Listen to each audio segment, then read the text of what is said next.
we on? We're on. Good morning, everybody. Merry Christmas, Happy Hanukkah, Happy Kwanzaa, Happy Life, Happy what? Solstice. Oh, and solstice was last night, yeah? Yeah, happy all of it, happy. So I believe that each and every one of us has this brilliant light within us. Really do. And it is absolute and it is immutable. It's the eternal flame. And we can call it our Christ light, our awakened self, the eternal flame of our being. Because it, like the unity candle, it never goes out. It's always lit.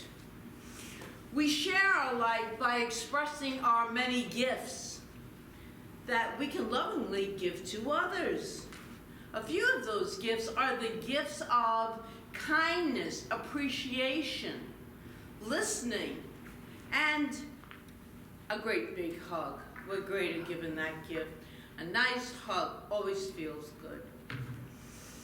It also benefits us when we are in the midst of suffering or pain, that we recognize that there is this light, and that this light is so much more powerful than those earthly things, because they are earthly things that we go through as humans, suffering, pain, all of that. But there is a brilliant light. I can't say that enough. And also the gift of acceptance. Since this is Christmas week, I wanted to share the story of the birth of Jesus of Nazareth. So I've changed today's title to Inside the Light. So we still have the light in there, so all the songs are applicable. The Inside the Light of Christmas. And I'd like to share part of the Christmas story from a metaphysical interpretation. Jesus perhaps was one of the greatest teachers and men that have ever been born. And he was born in a stable because there was no room at the inn. Wise men and shepherds followed a star to be with him. And as colorful as the story may be, this too is really an outside story of Christmas. To get inside, we must catch the spirit and realize that this light is forever the truth of our being, as was said by this incredible poet, a medieval mystic poet, Angelus, who said this: "Through Christ 1,000 times in Bethlehem be born. If he is not born in thee, thy soul is all forlorn." And Ernest Holmes said, "The radiant glory of a new dawn, the Christ within who is reborn." So all of these are pointing as it gets reborn, this light, because the Christ title of awakening is all about awakening to the truth of who we are. The inside light of Christmas is allowing the Christ, that's the highest consciousness there is, to be born in us. And when we look at the symbology inside the Christmas story, we are given a roadmap of the birthing of the Christ within, the living in and being the light. Because that's for us to do all year long. Today is a remembering of that, and an awakening again, a reawakening to that very important, and it's not just a word, light, as you'll see in the story. It's a whole way of being, of showing up on this planet. In fact, the elements of the Christmas story can have a deep personal meaning to each and every one of us. Beyond the literal meaning, so let's look at three of parts of the Christmas story. And then we'll look at how we can apply them to our lives in a very real and personal way. So very briefly, we're going to explore them. I'd like to touch on three elements. No room at the inn. We often ask, why was Jesus born in a manger? Why? It's not the innkeeper's fault. There was simply no space at the inn. And so if there was no room, he was born in a stable. The matter was simply a lack of space. Metaphysically, what could the inn symbolize? Could it symbolize your heart and your mind? Is there room in your mind and your heart for the reflection of the Christ within you? Is there room in your mind and heart for all that Jesus the Christ stood for? Is there room in your mind and your heart for God's highest truths to reign? And what are some of God's highest truths? Love. Love. Is there room? Is there room, or are you filled with past wounds and hurts or expectations and conditions? Peace. Is there room, or are you filled with unrest, upset, worry, and doubt? Forgiveness and compassion.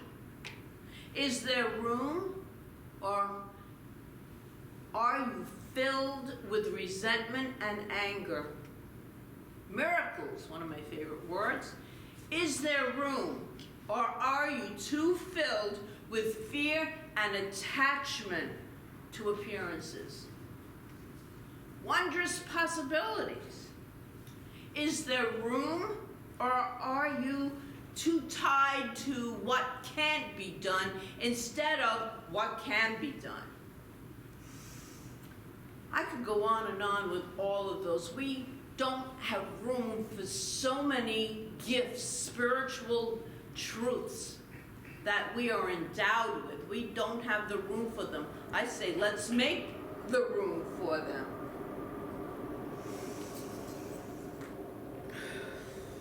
So I want to look at a second symbol this morning, the shepherds. Let's look at the idea of the shepherds tending their flock. Here they were, diligently standing watch over their flock, when the angel of the Lord came to them to tell them a very, very special child was born. How are we like the shepherds watching our flock? Metaphysically, what could our flock be? Our flock is our thoughts, our beliefs, our feelings, and our attitudes. And we must lovingly watch over our flock. We must keep them under control, not let them run rampant. Keep the flock safe. Keep the flock focused on God's highest truth. And it is so especially important when things appear to go in a direction that we don't like. It's easy to stay positive when everything is just working out wonderfully the way we want it to work out. And we can be all God-centered about that. But it's not quite so easy when they are not. And it's easy to think positive things about our health when we feel well, about our illness and physical pain when they strike. All of a sudden, fear jumps in. See, we practice being all of those spiritual truths while we go through those conditions, we don't let the conditions rule our lives. We can acknowledge them, but we don't want to hang out in them, right? We want to move on. We want to really enjoy this God-given experience that we're having as humans. And it's so easy to believe in what we teach in religious science when everything is well on the outside.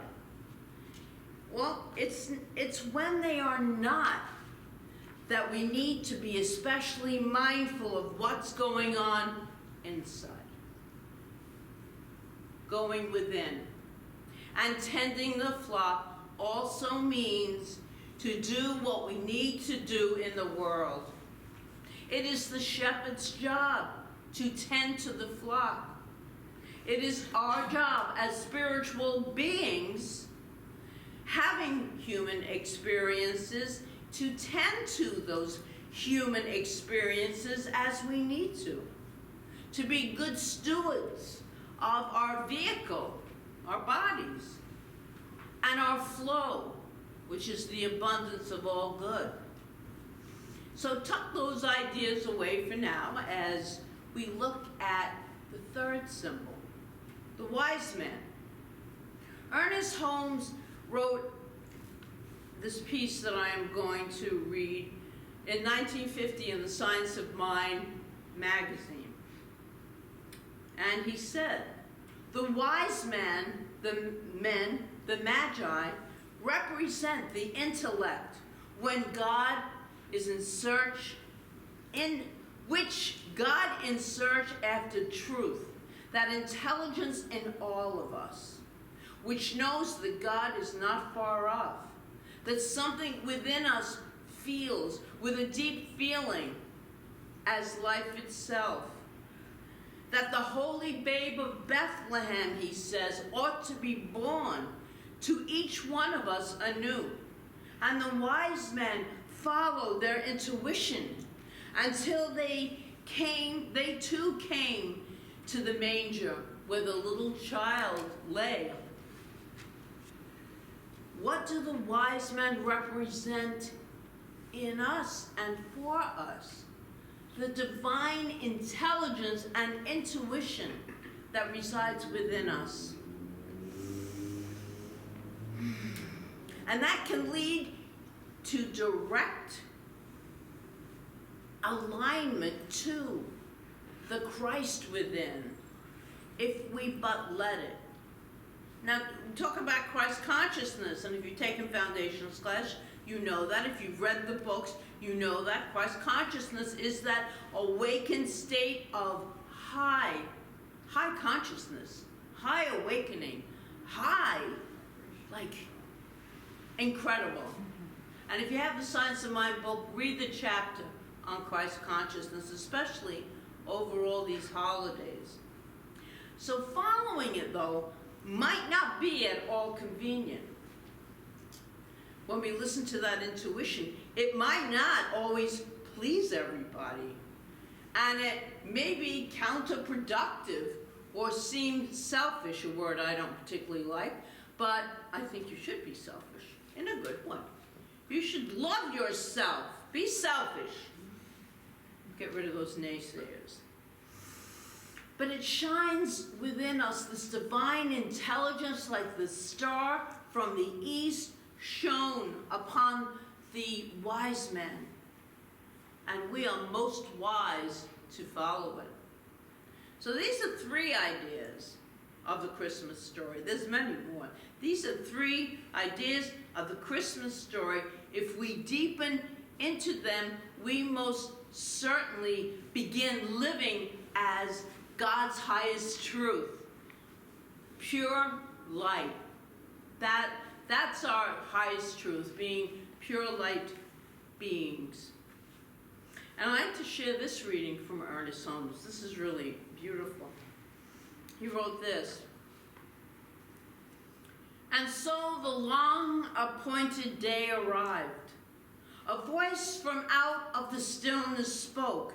This is my beloved Son. Let the earth be still in his presence.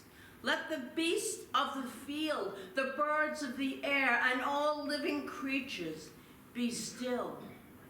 Let the hosts of heaven sing praises, and let deep cry unto deep. Then the child spoke, I have come to bring peace. I am a child of joy, and to all those who will I give life. I am formed of happiness.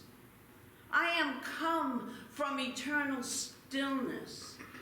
Quietness and confidence are mine. In the heart of the Father, I have lived forever. All that I am, all that I have, I give. Beautiful. That's Ernest Holmes. Jesus never thought of himself as different from anyone else. He located God as the kingdom of heaven right within, and told everybody that it was within them as well. His whole teaching was that what he did, others could do. These things and more you can do. He was the master teacher. In the pure essence of that man, and he was a man, just like we're all men and women. There's no gender in God, so it's just Ernest Holmes in the 1920s. Man, him. But he was a way shower. And he proved this over and over, that his way was the way of the light. Goodness is the light. Let me summarize the three aspects again, because these are really wonderful for us to live by. No room in the inn. This symbolizes us having our hearts and minds open and available to express God's highest truths. Shepherds tending their flock symbolizes our need to watch over our thoughts, our beliefs, feelings, and keep them focused on the highest truths, especially when circumstances look scary, and they can. And to be good stewards of this earthly expression known as our lives. The wise man symbolizes divine intelligence and intuition that is always available to us, and how we find the Christ light when we listen and we follow. It is through pure intuition. Even if outer circumstances suggest that we do otherwise, we follow our intuition. It's how I make my decisions, most of them, nearly all of them, in my life. It defies logic most of the time, because you can't write down all these things you're supposed to do. I never was one to do that in black and white and plan it out and do goals and do budgets. It's probably not a great way to live, but it's my way. Intuition. I follow the intuition wisely. Wisely follow, because divine intelligence is involved as well. So let us open our hearts and our minds fully to express the light that we are. And let us watch over our thoughts, our feelings, and our beliefs. Let us follow our inner wisdom and intuition and focus on God's highest truths. The peace, forgiveness, acceptance, and miracles. Each and every one of us is a true and beautiful miracle. We're walking miracles. A miracle of divine creation. And I would like to close this talk with a beautiful poem, a Christmas gift to each one. So please listen as if God, or the infinite field of love and light, whatever you want to call God, that's what we call God, is representing that energy, that field of infinity, but it's talking to each and every one of you. So this is what that field has to say. It's called, by the way, The Greatest Miracle in the World by Og Mandino. For how could one improve on a miracle? You are a marvel to behold, and I was pleased. I endowed you with powers unknown to any other creature in the universe, even unto this day. I gave you the power to think, the power to love, the power to will, the power to laugh, the power to imagine, and the power to create, the power to speak, the power to pray, and the power to choose. Choose to love rather than hate, laugh rather than cry, create rather than destroy, persevere rather than quit, praise rather than gossip, heal rather than wound, give rather than steal, act rather than procrastinate, grow rather than not, pray rather than curse, and live rather than die. There are many of us that are dying. We live lives as if we're dead. So as to wake up to the infinite possibilities that surround us just for our choosing to embrace them. It's amazing. We're miracles. You are capable of so many wonders. Your potential is unlimited. Who else? Oh, I'm still reading him. I go off. I get lost. Who else among my creatures has mastered fire? Who else among my creatures has conquered gravity, has pierced the heavens, and has conquered disease and pestilence and drought? Never demean yourself again. Never settle for the crumbs of life. Never hide your talents from this day hence. Enjoy this day, today, and tomorrow, and tomorrow. You have performed the greatest miracle in the world. You have been born again. But just as before, you can choose failure and despair or success and happiness. The choice is yours. It is exclusively yours. Choose to do all things with love. Love for yourself and love for others. Wipe away your tears, reach out, grasp my hand, and stand straight. This day, you have been notified. You have been notified how powerful you are. What a miracle of light you are. Isn't that great? It makes me feel good. Makes me feel wonderful. So, happy Christmas, Merry Christmas, Happy Hanukkah, Kwanzaa, and all the other solstice and all the other celebrations of light that there are. And please enjoy a glorious, filled new year. Keep love alive in 2025. That's for you, Steve.